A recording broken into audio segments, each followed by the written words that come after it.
Hello friends, I am Dr. Karthik. இந்த வீடியோல நம்ம எதை பத்தி பார்க்க போறோம் அப்படினா குவாண்டம் மெக்கானிக்ஸ்ல பேசிக்கா இருக்கக்கூடிய ஒரு கான்செப்ட் மேட்டர் வேவ்ஸ். இந்த மேட்டர் வேவ்ஸ்னா என்னங்கறத பத்தி தான் நம்ம இந்த வீடியோல பார்க்க போறோம். என்னோட சேனலுக்கு இதுவரைக்கும் யாரும் Subscribe பண்ணாம இருந்தீங்கன்னா Subscribe பண்ணிக்கோங்க. Subscribe பட்டனுக்கு பக்கத்துல பெல் ஐகான் ஒன்னு இருக்கும். அந்த பெல் ஐகானை டேப் பண்ணீங்கன்னா இனிமே நான் போட போற வீடியோஸ்க்கான நோட்டிஃபிகேஷன் உங்களுக்கு உடனே கிடைக்கும். இப்போ இந்த வீடியோல மேட்டர் வேவ்ஸ் பத்தி நம்ம பார்க்க போறோம். அதுக்கு முன்னாடி ஒரு கான்செப்ட் என்ன அப்படினா velocity of wave அல்லது wave velocity. ரொம்ப ப்ரிசைஸா சொல்லணும்னா wave velocity. wave velocity னா என்ன?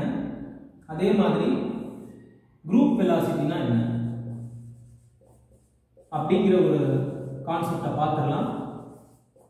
ஏன் இதை பத்தி நான் முதல்ல உங்களுக்கு சொல்ல போறேன் அப்படின்னா இந்த group velocity wave velocityங்கிற கான்செப்டை பேஸ் பண்ணி மேட்டர் வேவ்ஸ்ல சில கான்செப்ட் நம்ம எக்ஸ்பிளைன் பண்ண வேண்டியிருக்குது. ஸோ அதனால ஃபர்ஸ்ட் இந்த டாபிக்கை பார்க்கலாம். wave velocity and group velocity. ரொம்ப சிம்பிளான ஒரு கான்செப்ட் தான். wave velocity னா என்ன? ஒரு மீடியம் இருக்கு, அதுல இந்த மாதிரி ஒரு வேவ் டிராவல் ஆயிடுச்சு. ஸோ ஒரு மீடியம் அதுல ஒரு வேவ் டிராவல் ஆகுது.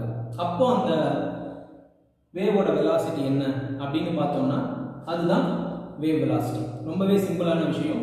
ஒரு வேவ்ல இருந்ததுன்னா அது டிராவல் ஆகும்போது அதோட வெலாசிட்டி என்னங்கிறத நம்ம பார்ப்போம். இதை பத்தி நீங்க ஏற்கனவே உங்களுடைய ஸ்கூல் லெவல்ல சயின்ஸ்ல படிச்சிருப்பீங்க. வேவ் வெலாசிட்டி ஒரு வேவுக்கான ஒரு வெலாசிட்டி. இது ஒரு சிங்கிள் வேவ், சரிங்களா? ஒரு சிங்கிள் வேவ் ஒரு மீடியம்ல டிராவல் பண்ணிட்டு இருக்கு. ஸோ அப்போ அதனுடைய வெலாசிட்டியை நம்ம வேவ் வெலாசிட்டின்னு சொல்லுவோம். இப்போ இந்த குரூப் வெலாசிட்டினா என்ன? ஸோ இப்போ இந்த மாதிரி இல்லாம ஒரு மீடியம்ல இது ஒரு வேவ், ஸோ மோர் தென் ஒன் வேவ்ஸ். ஸோ இந்த மாதிரி அஃப்கோர்ஸ் எல்லா வேவுடைய ஆம்பிளிட்யூடும் சேமா தான் இருக்கும். ஸோ நான் இங்கே ட்ரா பண்ணும்போது உங்களுக்கு கொஞ்சம் அதில் மிஸ்டேக்ஸ் இருக்கலாம். So this is just a representative diagram. But concept என்னங்கிறத புரிஞ்சுக்கோங்க.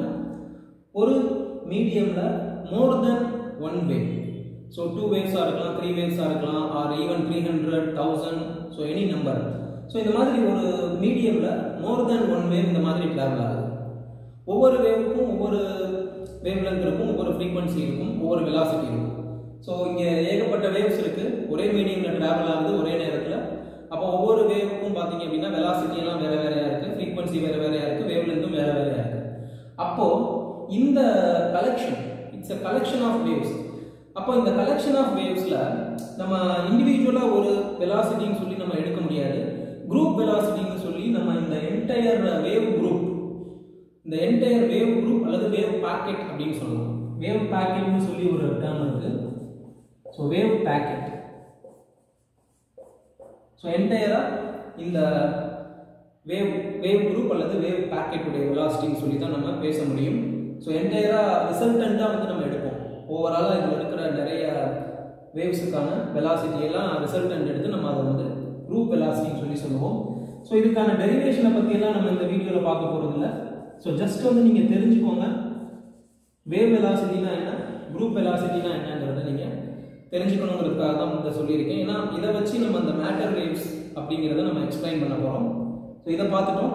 இப்போ மேட்டர் வேவ்ஸ்னா என்னங்கிறத பத்தி நான் உங்களுக்கு சொல்ல போறேன்.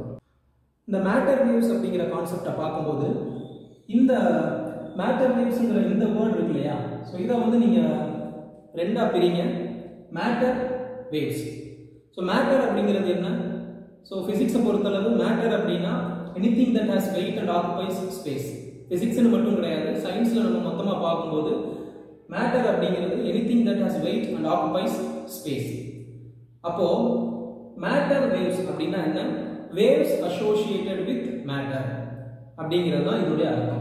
அதான் மேட்டர் வேவ்ஸ். அது என்ன waves associated with matter? So matter அப்படின்னாலே ஒரு பொருள் தான் இல்லையா? Anything that has weight and occupies ஸ்பேஸ்னு சொல்லும்போது அது ஒரு பொருள். இப்போ ஒரு பொருள் அப்படின்னு இருந்ததுன்னா அதுக்கு பார்ட்டிகல் நேச்சருங்கிறது இருக்கணும். அது குவைட் நேச்சுரலாக நமக்கு தெரியக்கூடிய விஷயம் தான். ஆனால் ஒரு பார்ட்டிகளுக்கு வேவ்ஸ் அப்படிங்கிறது ஒன்று அசோசியேட் ஆயிருக்கும் அல்லது ஒரு பார்ட்டிகிளுக்கு வேவ் நேச்சர்னு ஒன்று இருக்கும் அப்படிங்கிற ஒரு கான்செப்ட் தான் இந்த மேட்டர் வேவ்ஸ்.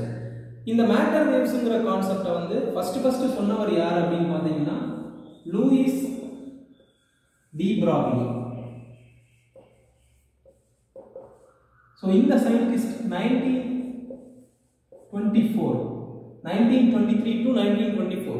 ஸோ இந்த பீரியட்ல லூயிஸ் டி பிராக்லிங்கிற ஒரு சயின்டிஸ்ட் வந்து என்ன பண்றாரு அப்படின்னா இந்த தியரியை வந்து ப்ரப்போஸ் பண்றாரு. அவரோட தியரி என்ன சொல்லுது அப்படின்னா ஒவ்வொரு பார்ட்டிகிளும் உங்களுக்கு மூவ் ஆகும்போது எவ்ரி மூவிங் பார்ட்டிகிள் ஒவ்வொரு பார்ட்டிகிளும் மூவ் ஆகும்போது அந்த மூவிங் பார்ட்டிகிளோட ஒரு வேவ் அசோசியேட் ஆயிருக்கும் அப்படிங்கிறது தான் இந்த டி பிராக்லியுடைய கான்செப்ட்.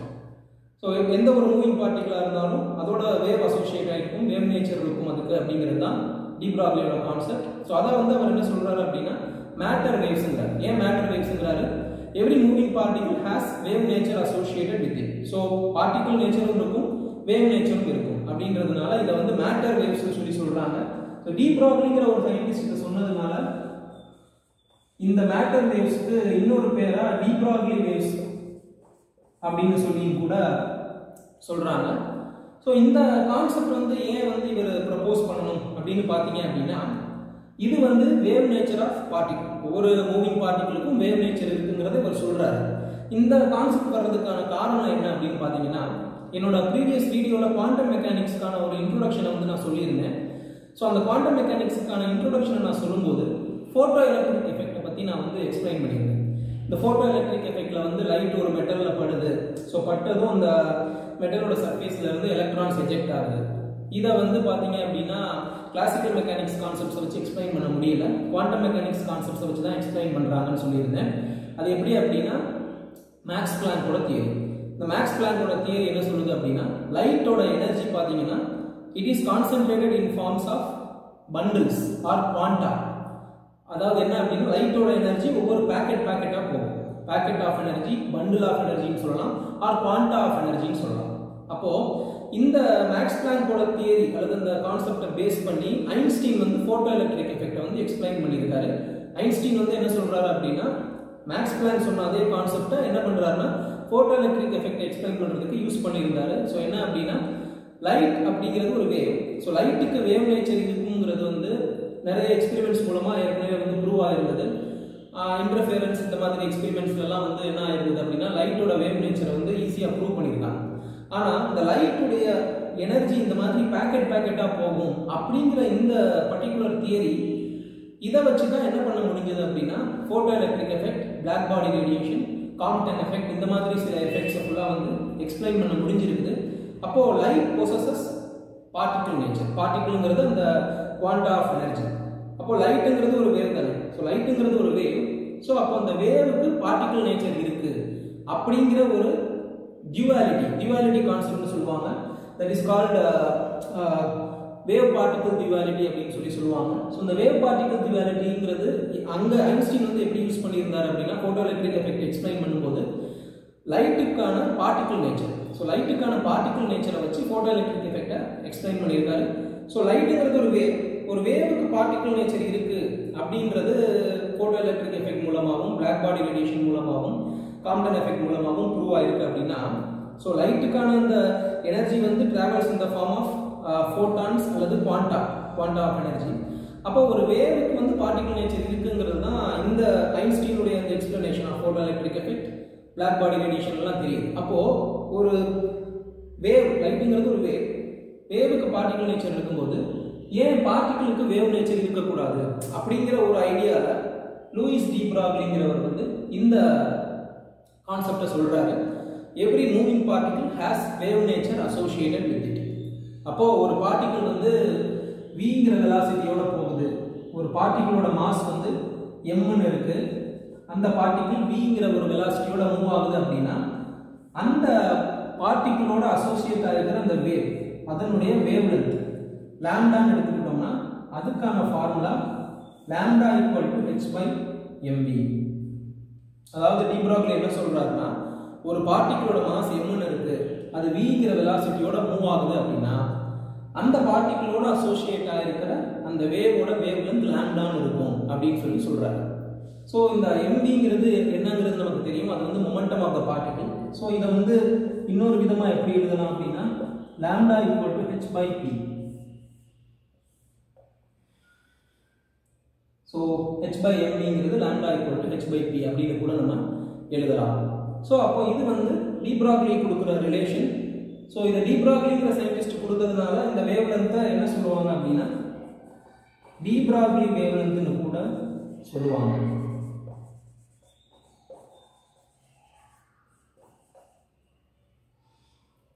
அப்போ டி ப்ராக்லி வந்து என்ன பண்ணிட்டாரு அப்படின்னா மேட்டருக்கும் வேவ் நேச்சர் இருக்கும் அப்படிங்கிறத வந்து இந்த மாதிரி ப்ரப்போஸ் பண்ணிட்டாரு. சரிங்களா? So lambda equal to h by mb அப்படிங்கிற ஈக்குவேஷனையும் வந்து அவர் கொடுத்துட்டாரு. இது வந்து அவர் ப்ரப்போஸ் பண்ண விஷயம். இப்போ ஜஸ்ட் ப்ரப்போஸ் பண்ணா மட்டும் பார்த்தாரு. ப்ரப்போஸ் மீன்ஸ் வந்து இங்கே அவர் வந்து இந்த மாதிரி இருக்கும் அப்படிங்கிற ஒரு விஷயத்த சொல்லிட்டாரு.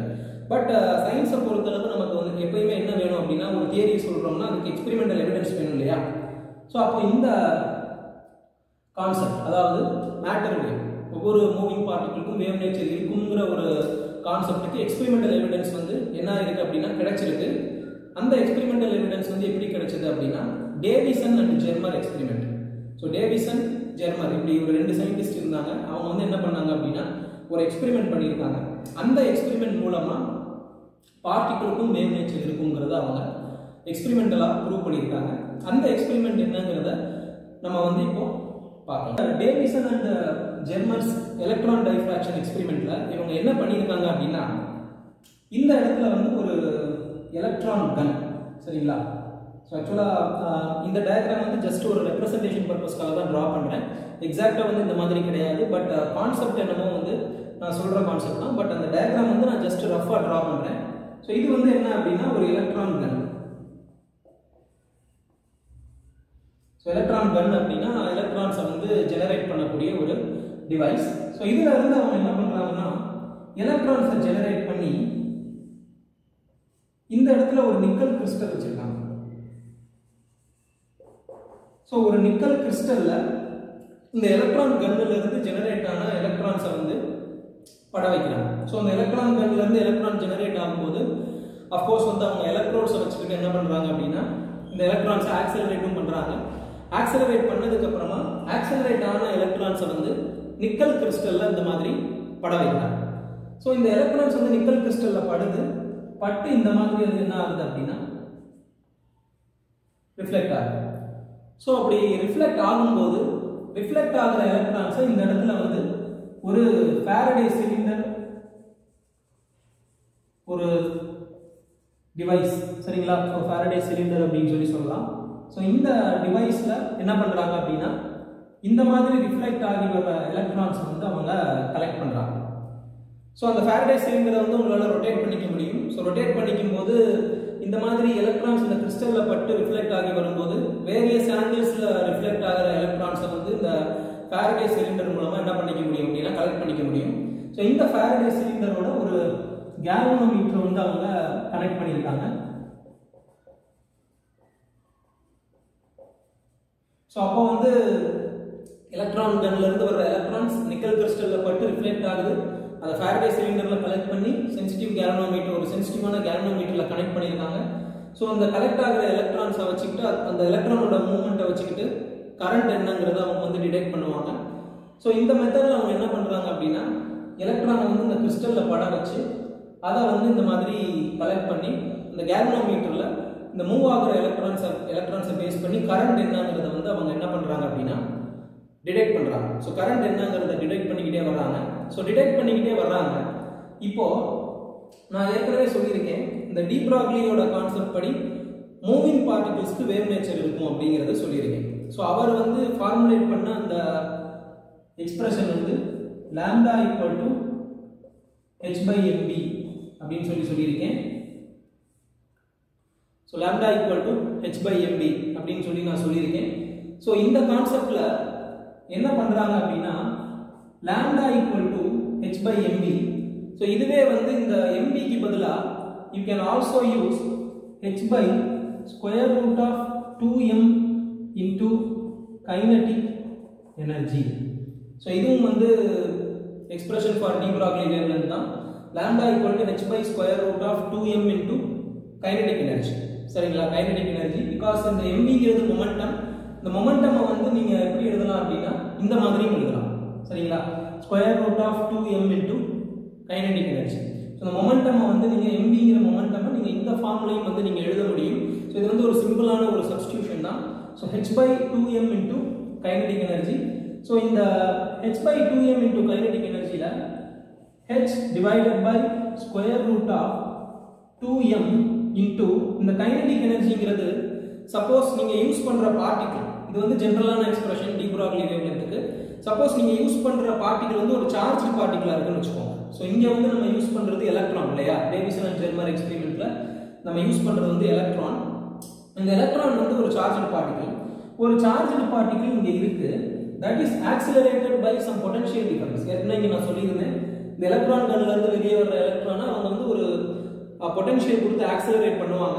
இந்த ஆக்சலரேட்டிங் பொட்டன்ஷியலை நம்ம கேபிட்டல் V அப்படின்னு சொல்லி எடுத்தோம்னா இந்த இடத்துல இந்த ஃபார்முலா எப்படி மாடிஃபை ஆகும்னா lambda equal to h by square root of 2m into q into capital V. இந்த மாதிரி இந்த ஃபார்முலா வந்து மாடிஃபை ஆகும். எப்போ அப்படின்னா நம்ம யூஸ் பண்ற அந்த பார்ட்டிகிள் ஒரு சார்ஜ் பார்ட்டிகிளா இருந்து அந்த சார்ஜ்டு பார்ட்டிகிளை Vங்கிற பொட்டன்ஷியல் டிஃபரன்ஸ்ல நம்ம ஆக்சலரேட் பண்ணும்போது நமக்கு இந்த ஃபார்முலா இந்த ஃபார்முலா இருந்து இந்த ஃபார்முக்கு வந்து நமக்கு மாடிஃபை ஆகும்.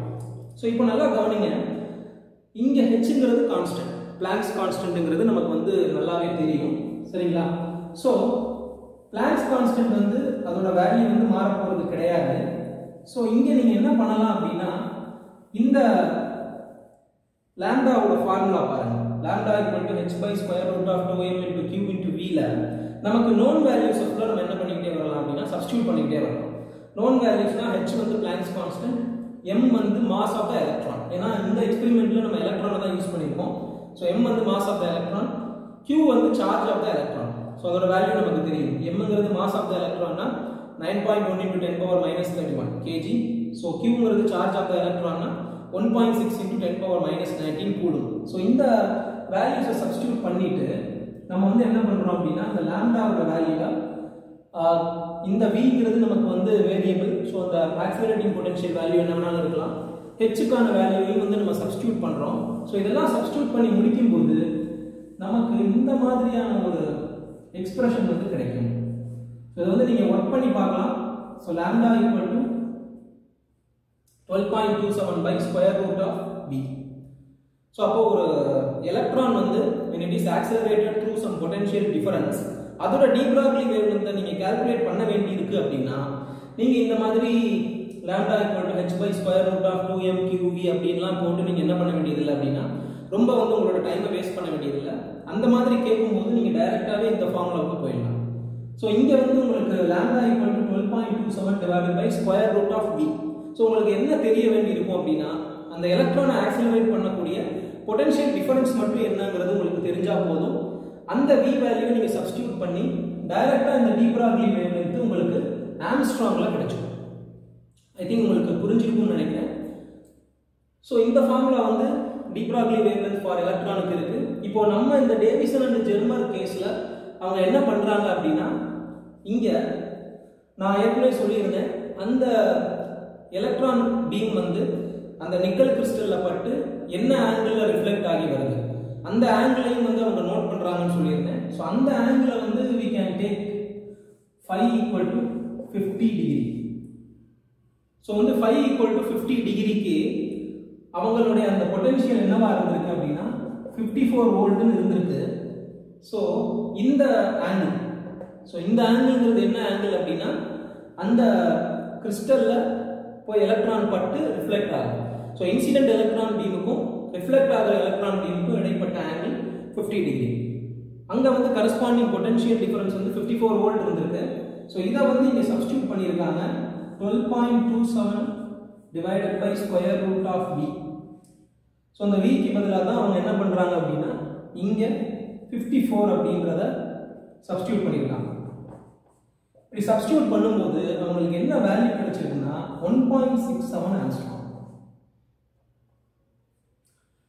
இது வந்து இந்த பர்టిక్యులர் பொட்டன்ஷியல், இந்த பர்టిక్యులர் பொட்டன்ஷியலுக்கு இந்த Davisson and Germer electron diffraction எக்ஸ்பெரிமென்ட்ல அவங்களுக்கு கிடைச்சிருக்கக்கூடிய de Broglie வேவ்லென்த்துக்கான வேல்யூ 1.67 ஆம்ஸ்ட்ராங். ஸோ இது வந்து டி ப்ராக்லியோட ஃபார்முலா அப்படி வந்து நமக்கு கிடைச்சிருக்குது. இப்போ கொஞ்சம் கவனிங்க.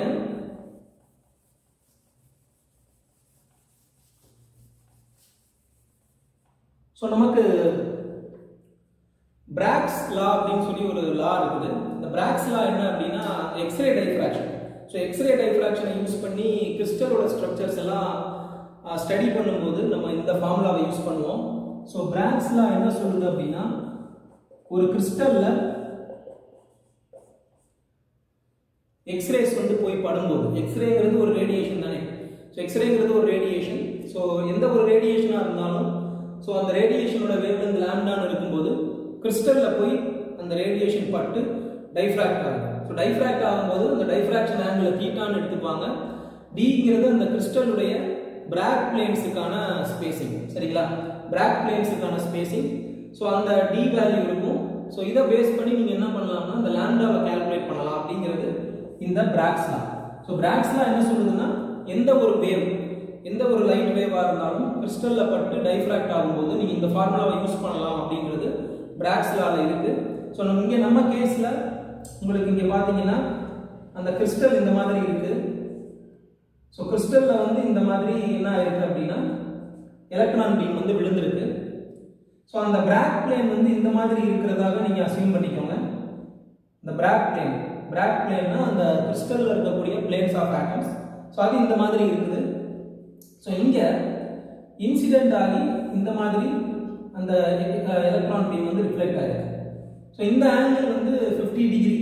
சரிங்களா, 50 டிகிரி. அப்போ இந்த இன்சிடென்ட் எலக்ட்ரான் பீமுக்கும் இந்த பிராக் பிளேனுக்கும் இடைப்பட்ட ஆங்கிள் வந்து 63 டிகிரியா இருக்கும். அது எப்படி வந்திருக்குங்கிறது நமக்கு இங்கே தேவையில்லை. ஸோ வந்து ஜஸ்ட் நான் வந்து உங்களுக்கு இந்த கான்செப்ட் எக்ஸ்பிளைன் பண்ணுறதுக்காக இதை சொல்றேன். ஸோ இந்த பிராக் பிளேனுக்கும் இன்சிடென்ட் எலக்ட்ரான் பீமுக்கும் இடைப்பட்ட ஆங்கிள் வந்து 63 டிகிரி. ஸோ அப்போ இங்கே இந்த இன்டர் பிளேனார் ஸ்பேசிங், இந்த பிராக் பிளேனார் ஸ்பேசிங் வந்து 0.91 ஆம்ஸ்ட்ராங் ஃபார் நிக்கல் கிறிஸ்டல். ஏன்னா இங்கே நம்ம யூஸ் பண்ணியிருக்கிறது நிக்கல் கிறிஸ்டல் தானே. ஸோ நிக்கல் கிறிஸ்டல்ங்கிறதுனால நிக்கல் கிறிஸ்டலுடைய அந்த இன்டர் பிளேனார் ஸ்பேசிங் வந்து 0.91 ஆம்ஸ்ட்ராங் இன்டு சைன் தீட்டா. தீட்டாங்கிறது இங்கே 63 டிகிரி ஈக்குவல் டு n. என்னங்கிறது ஆர்டர் ஆஃப் டைஃப்ராக்ஷன். இங்கே ஆர்டர் ஆஃப் டைஃப்ராக்ஷன் 1ன்னு எடுத்துக்குவோம் இன்டு லாம்டா. ஸோ லாம்டா வந்து கால்குலேட் பண்ணியிருக்கிறாங்க. ஸோ இந்த ஃபார்முலாவை யூஸ் பண்ணி இது வந்து angstrom. So 2 into d sine theta equal to lambda. So இதை யூஸ் பண்ணி அவங்க கால்குலேட் பண்ணும்போது அவங்களுக்கு கிடைச்சிருக்கிற லாம்டா வேல்யூ 1.65 ஆம்ஸ்ட்ராங். இப்போ இங்க முக்கியமா கவனிக்க வேண்டிய விஷயம் என்னன்னா டி ப்ராக்லி கான்செப்ட் படி நம்ம இந்த Davisson and Germer electron diffraction எக்ஸ்பெரிமெண்ட்ல அந்த நிக்கல் கிறிஸ்டல்ல பட்டு ரிஃப்ளெக்ட் ஆன எலக்ட்ரான்ஸ் உடைய வேவ்லென்த்தை கால்குலேட் பண்ணியிருக்காங்க. டி ப்ராக்லி ஃபார்முலா படி கால்குலேட் பண்ணும்போது 1.67 ஆம்ஸ்ட்ராங் வந்திருக்கு. இங்க பிராக்ஸ் லா என்ன சொல்லும் அப்படின்னா ஒரு வேவ் ஒரு கிறிஸ்டல்ல பட்டு டைஃப்ராக்ட் ஆகும்போது அந்த வேவுடைய வேவ்லென்த்தை நீங்க இந்த ஃபார்முலா வச்சு கண்டுபிடிக்கலாங்கிறது பிராக்ஸ் லால சொல்லியிருக்காங்க.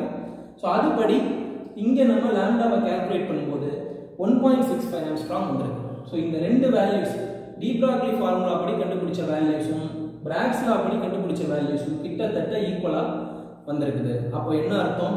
பிராக்ஸ் லாங்கிறது வேவ் எந்த ஒரு வேவா இருந்தாலும் கிறிஸ்டல்ல போய் பட்டு டைஃப்ராக்ட் ஆகும்போது அந்த வேவ்லென்த்தை கால்குலேட் பண்றது. அப்போ நம்ம யூஸ் பண்ணியிருக்கிற இந்த எலக்ட்ரான்ஸ் வேவ் நேச்சர் எக்ஸிபிட் பண்ணலைன்னா நமக்கு இந்த ரெண்டு வேல்யூஸ் க்ளோஸரா வந்திருக்காது. ஐ திங்க் உங்களுக்கு புரிஞ்சிருக்கும்னு நினைக்கிறேன். ஸோ இன்னொரு தடவை நான் சொல்றேன் என்ன அப்படின்னா Davisson and Germer electron diffraction experiment படி அவங்க எலக்ட்ரான்ஸ் தான் கிறிஸ்டல் மேல அடிச்சிருக்காங்க, கிறிஸ்டல் மேல பட வச்சிருக்காங்க. இந்த கிறிஸ்டல் மேல பட்டு ரிஃப்ளெக்ட் ஆகிருக்கிற எலக்ட்ரான்ஸ், ஸோ அந்த எலக்ட்ரான்ஸ் உடைய வேவ்லென்த்தை அவங்க கால்குலேட் பண்றாங்க டி ப்ராக்லி ஃபார்முலா படி. அதே சினாரியோ, ஸோ அதே நிக்கல் கிறிஸ்டல்ல பிராக்ஸ் டைஃப்ராக்ஷன் அந்த பிராக்ஸ் லா, ஸோ பிராக்ஸ் லாவை யூஸ் பண்ணி நீங்க கால்குலேட் பண்ணும்போது ஒரு வேவ் வந்து அந்த நிக்கல் கிறிஸ்டல்ல இந்த ஆங்கிள் பட்டு போச்சு அப்படின்னா இந்த ஆங்கிள் 63 டிகிரியில பட்டு போச்சு அப்படின்னா இந்த ஆங்கிள் 63 டிகிரி எப்படி வந்தது அப்படின்னா இந்த 50 டிகிரி கரஸ்பாண்டிங் அந்த 50 டிகிரி வந்து இன்சிடென்ட் எலக்ட்ரான் பீமுக்கும் ரிஃப்ளெக்டட் எலக்ட்ரான் பீமுக்கும் இடைப்பட்ட ஆங்கிள். இதுக்கு கரஸ்பாண்டிங்கா இந்த பிராக் ஆங்கிள்ங்கிறது 63 டிகிரி. இது ரெண்டையும் நீங்க கன்ஃபியூஸ் பண்ணிக்காதீங்க. 63 டிகிரிங்கிறது இன்சிடென்ட் எலக்ட்ரான் பீமுக்கும் பிராக் பிளேனுக்கும் இடைப்பட்ட ஆங்கிள். ஸோ இந்த 63 டிகிரிக்கு அவங்களுக்கு கிடைச்சிருக்கிற லாம்டா பார்த்தீங்கன்னா 1.65 ஆம்ஸ்ட்ராங். ஸோ இந்த ஃபார்முலா வேவ்ஸுக்கு மட்டும் அப்ளை ஆகக்கூடிய ஒரு ஃபார்முலா. இங்கே இந்த ஃபார்முலாவை அப்ளை பண்ணும்போது உங்களுக்கு எலக்ட்ரானுக்கு டி ப்ராக்லி சொன்ன அந்த ரிலேஷன் படி கிடைச்ச வேவ் லென்த்தும் இந்த வேவ் லென்த்தும் கிட்டத்தட்ட ஈக்குவலாக வந்திருக்கிறதுனால எலக்ட்ரானும் வேவ் நேச்சரை எக்ஸிபிட் பண்ணியிருக்கு இங்கே அப்படிங்கிறது தான் நமக்கு கிடைச்சிருக்கிற ப்ரூஃப். ஸோ நான் ஏற்கனவே சொல்லியிருந்தேன், லூயிஸ் டி ப்ராக்லி அந்த கான்செப்டை ஜஸ்ட் ப்ரப்போஸ் பண்ணியிருக்கிறாரு. பட் நமக்கு எக்ஸ்பெரிமெண்டல் எவிடன்ஸ் தேவைப்பட்டிருக்குங்கிறதுனால டேவிசன் அண்ட் ஜெர்மரோட எலக்ட்ரான் டைஃப்ராக்ஷன் எக்ஸ்பெரிமெண்ட்டை பார்த்துருக்கோம். ஸோ இவங்களோட அந்த எக்ஸ்பெரிமெண்ட் படி உங்களுக்கு எலக்ட்ரான் மூவ் ஆகும்போது வேவ் நேச்சர் எக்ஸிபிட் பண்ணுங்கிறது இந்த டெரிவேஷன் மூலமாக ப்ரூவ் ஆயிருக்கு. ஸோ இது வந்து one of the experimental evidence for wave nature of particle. இதே மாதிரி இன்னும் 2-3 எக்ஸ்பெரிமெண்ட்ஸ் இருக்குது, ஜிபி தாம்சன் எக்ஸ்பெரிமெண்ட்லாம் இருக்குது. பட் அதை பற்றிலாம் நம்ம பார்க்க போகிறது இல்லை. நம்ம இங்கே இந்த Davisson and Germer electron diffraction எக்ஸ்பெரிமெண்ட்டோட நம்ம ஸ்டாப் பண்ணிக்குவோம். ஸோ இதுலேருந்து நீங்கள் புரிஞ்சிக்க வேண்டியது என்ன அப்படின்னா, லூயிஸ் டி ப்ராக்லி கொடுத்த அந்த லாம்டா ஈக்குவல் டு h/mvங்கிற அந்த ஈக்குவேஷன் வேலிடாக இருக்குது. Which means every moving particle has wave nature associated with it. So இது வந்து நம்ம இங்கே புரிஞ்சுக்கணும். ஸோ இப்போ இதை நம்ம பார்த்துட்டோம். ஸோ அடுத்ததாக வந்து பார்த்தீங்கன்னா இந்த வேவ் வெலாசிட்டி அண்ட் குரூப் வெலாசிட்டிங்கிற அந்த கான்செப்டை இந்த மேட்டர் வேவோட எப்படி ரிலேட் பண்ணுறது அப்படிங்கிறத அடுத்து நம்ம இப்போ பார்க்க போகிறோம். வேவ் வெலாசிட்டி அண்ட் குரூப் வெலாசிட்டிங்கிற கான்செப்ட் வந்து இந்த மேட்டர் வேவ் கான்செப்டோட எப்படி ரிலேட் ஆயிருக்குங்கிறத நம்ம பார்க்கலாம். ஸோ இங்கே பாருங்க, ஜென்ரலாக எந்த ஒரு வேவாக இருந்தாலும் அதுக்கான வெலாசிட்டிக்கான ஃபார்முலா ஆர் வெலாசிட்டிக்கான ஈக்குவேஷன் பார்த்தீங்கன்னா அப்படின்னா, வெலாசிட்டியை வந்து நான் இங்கே யூன்னு எடுத்துக்கிறேன். Velocity equal to frequency into wave length. So இங்கே நூ இன்டூ லாம்டா.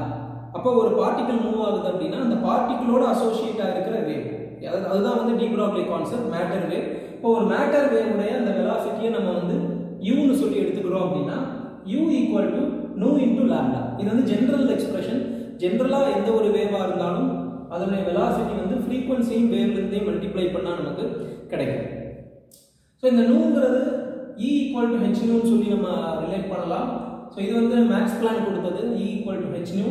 ஸோ நூங்கிறது E/h. ஸோ இதில் இருந்து டிரைவ் பண்ணும்போது நூ ஈக்குவல் டு E/h. இந்த ஈங்கிறது பார்த்தீங்கன்னா எனர்ஜி. ஸோ ஐன்ஸ்டீனுடைய மாஸ் எனர்ஜி ஈக்குவலன்ஸ் அதுபடி பார்க்கும்போது E ஈக்குவல் டு mc² வரும். ஸோ ஈக்கு பதிலாக mc² divided by h. So இங்கே நூக்கான எக்ஸ்பிரஷன் நான் டிரைவ் பண்ணிட்டேன். இந்த lambda de Broglie wavelength. So இந்த de Broglie wavelength lambda equal to h/mv. இப்போ இந்த எக்ஸ்பிரஷன் லாம்டா எக்ஸ்பிரஷனையும் இந்த நூக்கான எக்ஸ்பிரஷனையும் நான் இதில் சப்ஸ்டியூட் பண்ணுறேன். So u equal to nu into lambda, நூக்கு பதிலாக mc²/h multiplied by lambda h/mv. So இந்த m and m கேன்சல் ஆகிடும், இங்கே இருக்கிற h and h கேன்சல் ஆகிடும். ஸோ பேலன்ஸ் உங்களுக்கு u ஈக்குவல் டு c²/v. இந்த எக்ஸ்பிரஷனை பாருங்க, uங்கிறது வேவ் வெலாசிட்டி, அதாவது இந்த டி ப்ராக்லி வேவோட velocity, that will be equal to c²/v. vங்கிறது அந்த மூவ் ஆகிற பார்ட்டிகளோட வெலாசிட்டி. சரிங்களா? அது ரெண்டையும் நீங்கள் கன்ஃபியூஸ் பண்ணிக்காதீங்க. ஸோ இந்த uங்கிறது என்ன அப்படின்னா வேவ் வெலாசிட்டி. ஸோ இந்த vங்கிறது மூவ் ஆகிற அந்த பார்ட்டிகளோட வெலாசிட்டி. ஸோ டி ப்ராக்லியுடைய அந்த கான்செப்ட் படி பார்த்தீங்கன்னா இந்த வேவ் வெலாசிட்டிக்கான எக்ஸ்பிரஷன் வந்து இந்த மாதிரி வரும். பட் இதில் வந்து ஒரு பெரிய ஒரு டிஸ்கிரிபன்சி அல்லது டிராபேக் என்னன்னு பார்த்தீங்கன்னா u ஈக்குவல் டு c²/v சொல்லி வருது. இப்போ இங்கே பாருங்க, இங்கே c² இருக்கு, டிவைடட் பை v இருக்கு. ஸோ c² சொல்லி போடும்போது இந்த வேவோட வெலாசிட்டி, cங்கிறது வெலாசிட்டி ஆஃப் லைட், அது வந்து நமக்கு நல்லாவே தெரியும். cங்கிறது velocity of light in vacuum. So அந்த வேல்யூ என்னன்னா 3 × 10⁸ மீட்டர்/செகண்ட். அப்போ இந்த ஃபார்முலா படி பார்த்தீங்கன்னா அந்த மூவிங் பார்ட்டிகளோட அசோசியேட் ஆகிருக்கிற டி ப்ராக்லி வேவோட வெலாசிட்டி லைட்டோட வெலாசிட்டியை விட அதிகமாக இருக்கும். ஏன்னா c²/v இருக்கு. ஸோ பார்ட்டிகல் வெலாசிட்டி வந்து எப்படியும் வந்து பார்த்தீங்கன்னா c-ஐ விட கம்மியாக தான் இருக்கும். ஆனால் இந்த எக்ஸ்பிரஷன் படி பார்த்தீங்க அப்படின்னா அந்த டி ப்ராக்லி வேவோட வெலாசிட்டி ஆஃப் லைட்டை விட அதிகமாக இருக்கு. இதுக்கு சான்சஸே கிடையாது. ஏன்னா உலகத்திலேயே ரொம்ப வேகமாக போகக்கூடிய ஒரு விஷயம் எது அப்படின்னு பார்த்தீங்கன்னா லைட். வேக்யூமில் லைட் ட்ராவல் ஆகிற அந்த ஸ்பீடு தான் வந்து உலகத்திலேயே ரொம்ப வேகமானது. ஸோ அது வந்து நமக்கு நல்லாவே தெரியும். சியோட வேல்யூ தான் இருக்கிறதுலே highest value for a wave. ஒரு வேவ்னு எடுத்தீங்கன்னா அது டிராவல் ஆகும்போது அதிகபட்சமான வேல்யூவே சி தான். ஸோ சியோட வேல்யூவோட வேகமாக எந்த ஒரு விஷயத்தாலையும் போக முடியாது. ஆனால் அந்த டி ப்ராக்லி கான்செப்ட் அப்ளை பண்ணி இந்த டி ப்ராக்லி வேவ் வெலாசிட்டியை நம்ம டிரைவ் பண்ணும்போது எப்படி கிடைச்சிருக்கு, u = c²/v ன்னு சொல்லி நமக்கு கிடைச்சிருக்கு. ஸோ இது என்ன பண்ணிருது அப்படின்னா, வெலாசிட்டி ஆஃப் லைட்டை விட அதிகமான வெலாசிட்டியோட இந்த டி ப்ராக்லி வேவ் போக முடியும் அப்படின்னு சொல்லி ஒரு தப்பான ஒரு கன்க்ளூஷனுக்கு நம்மளை கொண்டு வந்திருக்கு. அப்போ இந்த டிஸ்கிரிபென்சியை வந்து நோட் பண்ணுறாங்க. இந்த டிஸ்கிரிபென்சியை நோட் பண்ணிட்டு இந்த டிஸ்கிரிபென்சியை வந்து என்ன பண்ண வேண்டியிருக்கு அப்படின்னா நம்ம ரிமூவ் பண்ண வேண்டியிருக்கு. ஸோ அதை ரிமூவ் பண்ணுறதுக்காக ஸ்க்ராடிஞ்சர்னு ஒரு சயின்டிஸ்ட், ஸ்க்ராடிஞ்சர். ஸோ குவாண்டம் மெக்கானிக்ஸில் வந்து இந்த சயின்டிஸ்ட் வந்து ரொம்ப முக்கியமானவர், ஸ்க்ராடிஞ்சர். ஸோ ஸ்க்ராடிஞ்சர் அப்படிங்கிற அந்த சயின்டிஸ்ட் வந்து என்ன சொல்கிறாரு அப்படின்னா, ஒரு பார்ட்டிக்கிள் மூவ் ஆகுது அப்படின்னா அந்த பார்ட்டிக்கிளோட அசோசியேட்டாக இருக்கிற வேவ் சிங்கிள் வேவாக இருக்காது. சிங்கிள் வேவாக இல்லாமல் அது வந்து ஒரு குரூப் ஆஃப் வேவ்ஸாக இருக்கும் அப்படின்னு சொல்லி சொல்கிறார். குரூப் ஆஃப் வேவ்ஸ் அல்லது வேவ் பாக்கெட்டாக இருக்கும் அப்படின்னு சொல்லி ஸ்க்ராடிஞ்சர் சொல்கிறார். ஸோ இப்போ உங்களுக்கு புரிஞ்சிருக்கும் ஏன் வந்து வேவ் வெலாசிட்டி அண்ட் குரூப் வெலாசிட்டியை பற்றி இந்த வீடியோவோட ஸ்டார்டிங்கில் நான் சொன்னேன்னு. ஸோ அதை வந்து இங்கே ரிலேட் பண்ணுறேன். Group of waves. ஸோ ஒரு பார்ட்டிக்கிள் மூவ் ஆகுதுன்னா அதோட அசோசியேட்டாக இருக்கிறது ஒரு சிங்கிள் வேவ் கிடையாது, குரூப் ஆஃப் வேவ்ஸ் அல்லது வேவ் பாக்கெட் அப்படின்னு சொல்லி ஸ்க்ராடிஞ்சர்ங்கிறவர் வந்து சொல்கிறார். ஸோ அப்போ இந்த ஸ்க்ராடிஞ்சர்ங்கிறவர் இந்த விஷயத்தை சொல்லிட்டு இதுக்கு வந்து ஒரு டெரிவேஷனும் வந்து போடுறாரு. அந்த டெரிவேஷனை பற்றி இங்கே நம்ம டிஸ்கஸ் பண்ண போகிறது இல்லை, ஏன்னா அந்த வீடியோ ரொம்ப லென்த்தியாக போயிட்டு இருக்கு. ஸோ இந்த ஸ்க்ராடிஞ்சர் வந்து என்ன சொல்கிறாரு அப்படின்னா, ஒரு மூவிங் பார்ட்டிகளோட அசோசியேட்டாக இருக்கிறது ஒரு வேவ் பாக்கெட். அப்போ அந்த வேவ் பாக்கெட்டோட வெலாசிட்டி குரூப் வெலாசிட்டின்னு சொல்லுவோம். ஸோ அந்த குரூப் வெலாசிட்டியை விஜின்னு சொல்லி நம்ம ரெப்ரசென்ட் பண்ணுறோம் அப்படின்னா, இந்த ஸ்க்ராடிஞ்சர் சொல்கிற அந்த டெரிவேஷன் படி வரும்போது விஜி = வின்னு நமக்கு கிடைக்குது. அதாவது அந்த பார்ட்டிக்கிள் மூவ் ஆகுற அந்த வெலாசிட்டிக்கு ஈக்குவலாக அந்த பார்ட்டிக்கிளோட அசோசியேட் ஆகிருக்கிற அந்த வேவ் பாக்கெட், அந்த வேவ் பாக்கெட்டோட வெலாசிட்டி இருக்கும், அதாவது குரூப் வெலாசிட்டி வந்து இருக்கும். ஸோ இது எப்படி வந்ததுங்கிறத நம்ம இந்த வீடியோவில் பார்க்கல, ஏன்னா வந்து இந்த வீடியோ வந்து ரொம்ப லென்த்தியாக போயிட்டு இருக்கிறதுனால. ஸோ இங்கே பார்த்தீங்க அப்படின்னா ஒரு பார்ட்டிக்கிள் விங்கிற வெலாசிட்டியோட மூவ் ஆகுது அப்படின்னா அதோட அசோசியேட் ஆகிருக்கிற வேவ் பாக்கெட் விஜிங்கிற குரூப் வெலாசிட்டியோட போகும். அந்த பார்ட்டிக்கிளோட வெலாசிட்டியோடயே தான் அதே வெலாசிட்டியில் தான் அந்த குரூப் வெலாசிட்டி அப்படின்றது இருக்கும் அப்படின்னு சொல்லி அந்த ஸ்க்ராடிஞ்சர் வந்து சொல்கிறார். ஸோ அப்போ குரூப் வெலாசிட்டி இப்போ வேவ் பாக்கெட் அல்லது வேவ் குரூப் அதுதான் ஒரு மூவிங் பார்ட்டிகளோட அசோசியேட் ஆகிருக்கும் அப்படின்னு சொல்லி சொல்லிடுறாரு. ஆனால் இந்த வேவ்ஸ் அல்லது வேவ் பாக்கெட்னு சொல்லி நம்ம எடுக்கும்போது இப்போ வந்து ஒரு தேங்கி நிற்கிற தண்ணியில் நம்ம கல்லை போடுறோம் நீங்கள், அப்போ வந்து உங்களுக்கு வேவ் ஜெனரேட் ஆகும். ஸோ அந்த வேவ் ஜெனரேட் ஆகிறது கொஞ்ச நேரத்தில் என்ன ஆகிடும், அந்த வேவ் வந்து உங்களுக்கு டிசிபேட் ஆகிடும் இல்லையா. ஸோ அது கண்டினியூஸாக போயிட்டு இருக்காது. நீங்கள் கல்லை போட்டதும் வேவ் ஃபார்ம் ஆகும், கொஞ்ச நேரத்தில் அது என்ன ஆகிடும் அப்படின்னா டிசிபேட் ஆகிடும். ஆனால் இங்கே நமக்கு அந்த பார்ட்டிக்கிள் மூவ் ஆகிட்டு இருக்கிற அந்த செகண்ட் வரைக்கும் எவ்வளோ நேரம் அந்த பார்ட்டிக்கிள் மூவ் ஆகுதோ அந்த பார்ட்டிக்கிளோட மூவ்மெண்ட்டுக்கு எவ்வளோ நேரம் இருக்கோ அவ்வளோ நேரத்துக்கு என்ன இருக்கணும் அப்படின்னா அந்த பார்ட்டிக்கிளோட அசோசியேட் ஆகிருக்கிற வேவ் பாக்கெட்டுங்கிறதும் மூவ் ஆகணும். ஆனால் இன் ஜென்ரல் எப்படி இருக்குது, நான் சொன்ன மாதிரி ஒரு தண்ணியில் நீங்கள் கல்லை தூக்கி போட்டதும் ஃபார்ம் ஆகுற வேவானது கொஞ்ச நேரத்தில் டிசிபேட் ஆகிடுது. ஸோ அந்த மாதிரி இங்கே ஆகக்கூடாது. ஒரு பார்ட்டிக்கிள் வந்து எவ்வளோ நேரம் மூவ் ஆகிட்டு இருக்கோ அவ்வளோ நேரத்துக்கு வந்து பார்த்தீங்க அப்படின்னா அந்த வேவ் பாக்கெட்டும் மூவ் ஆகணும்.